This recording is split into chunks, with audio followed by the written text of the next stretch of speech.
Hey guys, I'm gonna get right to it here. So what am I doing? I'm basically replicating the act of installing and removing the fuse. So we're not changing the operation, we're simply just removing and installing the fuse with a push of a switch. This is a 30mm Apiele brand latching illuminated switch from Amazon. You want to get the 30mm one for this. So you're removing your factory cigarette lighter from here, and you're gonna have to hog this hole out slightly with a file or a carbide bit of some sort. So the way I want the switch to operate is when it's off, like right now, we have power at the fuse. That means when I start it up, the exhaust is gonna be closed and quiet. So when I push the switch, we're gonna be killing power to the fuse, and that makes the exhaust loud because it defaults to open when the fuse is open. So how do we do that? So the way this switch is wired, your two yellow wires are normally closed and your two blue wires are normally open. And then you have your red and your black, that's for the illumination ring. So we have the Milwaukee battery here to demonstrate. So we have the power and the ground side of the battery. We got power coming into our normally closed yellow, and then we have the power going through back to our light, which we need a load device here, otherwise we're just shorting this battery. So here what we have is like a fuse breakout pigtail. I got this from Amazon. I can get a link for this too. Normally it has this and then like a fuse right here. I cut that off. So in our BCM, we have power on one side until the fuse is in, and then obviously it closes the circuit. So we know that we have power on the right side. I'll show that in a minute. So basically what we're doing here is we're plugging this into where the fuse goes, and the switch is basically closing the circuit between the two wires. So let me get further into that and I'll explain. All right, so we're in our favorite spot under the dash here. So your fuse for the exhaust module is the bottom right corner. And you can see here, we got power, and that's all the time. Key on, key off. There's always gonna be power on the right side here. The left side goes to the module. So when the fuse is installed, you got power going right across to your module. If you remember the two yellow wires on the switch, this is where they're going to be connecting. So you plug your fuse breakout into your slot. Now remember, we have power on the right side, so here's our power, our battery power. That's going to go to this fuse here that I installed.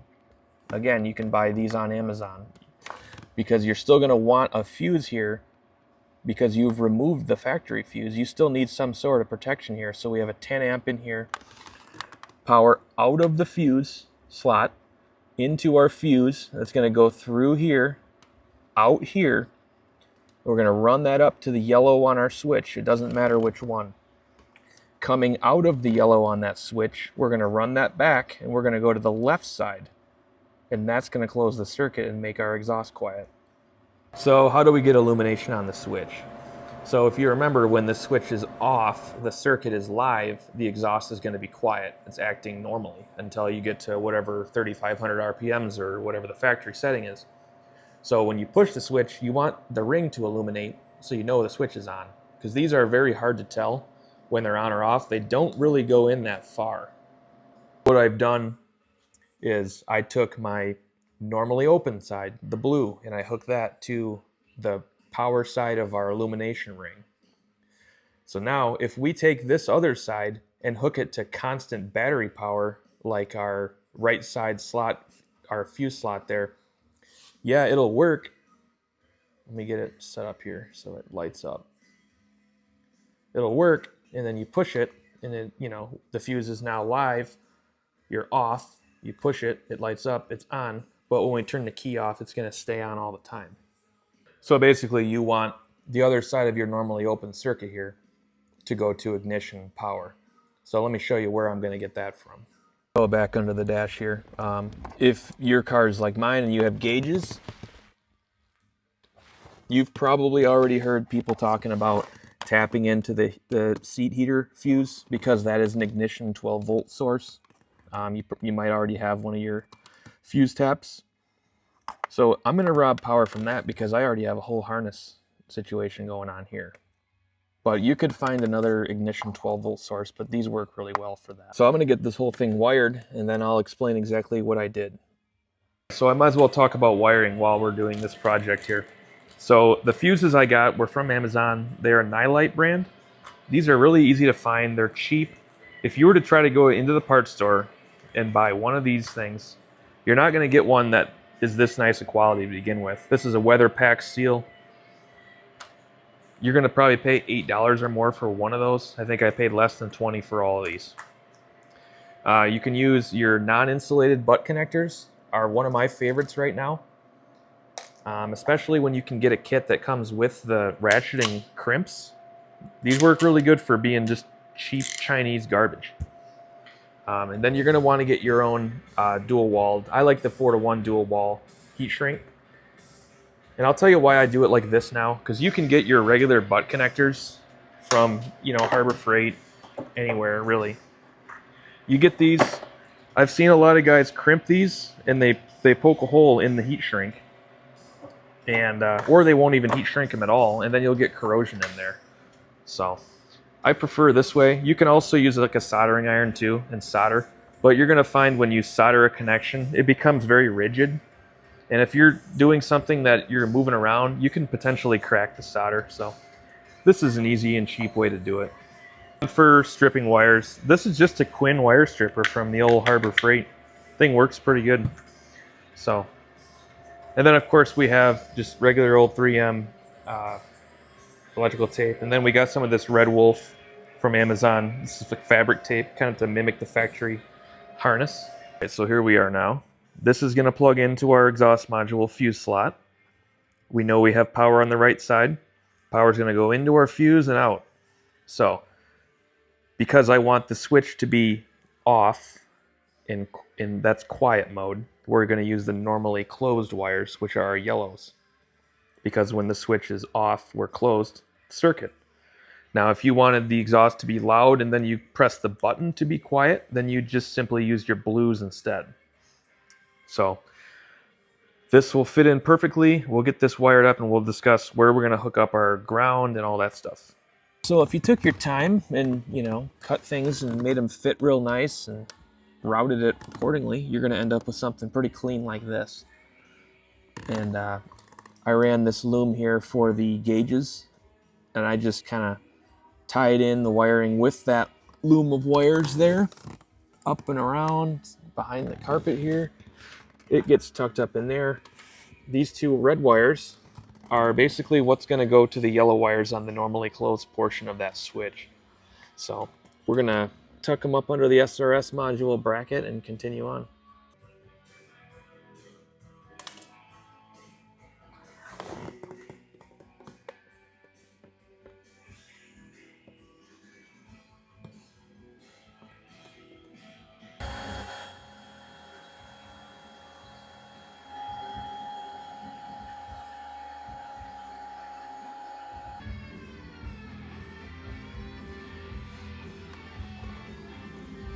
Alright, so one thing I have not mentioned yet is the wiring we're using is Cambridge from Tractor Supply, 16 gauge to 100 foot. This is pretty expensive if you go buy it at Tractor Supply, but I will say when you're looking for wire on Amazon, there's a lot of crap out there, and I've bought spools of wire that was just too soft and there wasn't enough strands inside it. So the wiring, you'll see I did twist the blue and the red together. The red is the power for the illumination side of the switch, and the blue is one of the normally open wires. So because we twisted these together, when the switch is pressed, this will be then powered. But we can only get power from an ignition only source, otherwise you're going to kill your battery with the ring being lit constantly. So like I said earlier, this blue wire will tie into the wire that goes from the add fuse for the gauges, and that will just strictly illuminate the switch when it's pressed. So it's no load at all. It's not going to overstress the circuit. So the black wire, we're going to run that just to a ground source. Any ground source is fine. A good one that I like to use is right here. So that's also grounding the radio for the parking brake. Keep in mind when you're routing your wiring and everything, and you're getting everything cut, the switch is going to land right here. So you're going to want to leave a little bit of a service loop in there, because when you're removing this thing, it is already hard enough with the heated seat switches right here and then the hazard button up here. You don't need another connector that you can't see trying to fish out, because it is hard to pull this thing out. It is kind of a tough connector to manage, and I don't want to mess with it too much because I feel like eventually that's going to break off. So keep that in mind. Alright guys, so we did change up the plans a little bit for the better. I was kind of going through this factory harness here and cleaning it up with new tape, and I decided to cut the connector off for the cigarette lighter that was previously there. It's no longer being used, and it had a good ground that we can use. So I've just spliced my ground for the switch into the old cigarette lighter ground, and I took the power wire, blunt cut it, heat shrunk it, and taped it. So it's no longer being used, but we do still have a fused 12 volt source, constant power, if ever we need it. So for our ignition 12 volt source, for the illumination of the switch, we're going to tap into the gauge wiring. So as you know, we have our two red wires here that run to our new fuse situation there. And like I said earlier, that fuse from the heated seat switch, heated seat fuse circuit goes to our gauges. So this will be our 12 volt ignition source for the switch. Now I'll show you the right way, or my preferred way, to tap into a pre-existing wire. Well, there you go, simple as that. No twisting and taping and all that nonsense. That's a good solid connection. You can pull on it, it ain't going anywhere. So we just cut the wire, connected one end to this non-insulated butt connector, and then we stuffed an additional wire into the other end along with the existing wire. So this one still is going to go to the gauges, and now we just have a power source coming directly from that. So don't forget your heat shrink though. If you forget that, then you're kind of screwed. So look at that. Once I heat that up, that'll be a nice clean connection. It'll fit in that loom and you won't even know it's there. Well, there we have it. So that looks about as factory as you could get in my book. So we got our wiring all tucked up in there. Obviously there's a plastic trim piece that goes here that'll push the carpet in. Let's go ahead and get our switch mounted up into the center dash bezel and test the system. Alright, key is on. Our light is lit. That means that our fuse circuit down there is open, so the exhaust should be loud. Button pressed off. That means our exhaust is quiet. So let's start it up and see what happens.